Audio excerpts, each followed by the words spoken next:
పైనుండి తీసుకొచ్చిన తోటకూర అండి. ఇది కొంచెం లేతగా ఉంది.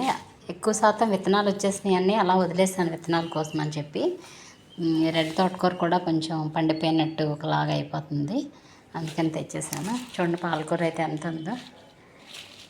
ఈ పాలకూర చాలా బాగా వచ్చినాయి. ఆకులు తీసేస్తే కింద నుండి మళ్ళీ వస్తాయి. ఇంకా టమాటీలు, కొన్ని పచ్చిమిరపకాయలు కూడా వచ్చినాయండి. ఇది మొన్న 2 డేస్ క్రితం కోసం టమాటీలు అన్నమాట. చూడండి, ఇంతకన్నా ఇంకేం కావాలండి. ఇలాగా ఆర్గానిక్గా పండించుకొని తింటే ఆరోగ్యానికి చాలా మంచిది. ఐరన్ ఎందుకు ఉండదండి, పుష్కలంగా ఐరన్ వచ్చేస్తుంది. హెమోగ్లోబిన్ కూడా శాతం 11 నుండి 12, 13 కూడా వచ్చేస్తుంది. అంత బాగా తోటకూరను బట్టి మనకు అంత ఆరోగ్యం ఉంటుంది. లేడీస్ అందరికీ కూడా చాలా మంచిది, తినండి, చాలా బాగుంటుంది. Thank you for watching.